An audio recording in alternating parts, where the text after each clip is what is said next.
ঠেকাতে আসি নাই। আমরা কোনো রেপিস্ট সেভ করতে আসি নাই। সারা বাংলাদেশ আর্মির খেলা দেখেন।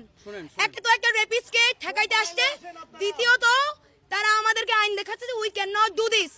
এই তারা যদি এরকম ইউ ক্যান নট ডু দিসে থাকতো তাহলে আমার এতগুলো মেয়ে কেন রেপ হচ্ছে? তারা কি করতেছে? আপনারা পুলিশ গিয়ে ধরে আনে নাই, আপনারা থানায় আসছেন। এখন আমরা এত ইজি না, যা বললেন করে ফেললেন, ইটস নট লাইক দ্যাট। আপনারা আপনাদের কমপ্লেন নিয়ে আসছেন, এখন পুলিশকে এসে যদি বলেন যে আপনারাই মারবেন, আমি তো পুলিশকে বলছি পুলিশকে এসে যদি বলেন আপনারাই মারবেন, তাহলে কি এটা হলো?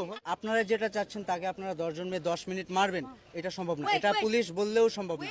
সে পুলিশকে জোর করছে পুলিশের স্টেটমেন্টকে প্রত্যাখ্যান করার জন্য। এখন আপনি আর কথা বলুন, ঠিক আছে? আপনার স্টেটমেন্ট আমি শুনছি, এখন আমার স্টেটমেন্ট শুনতে হবে, ঠিক আছে? ঠিক আছে, আপনারা তাকে থানায় নিয়ে আসছেন।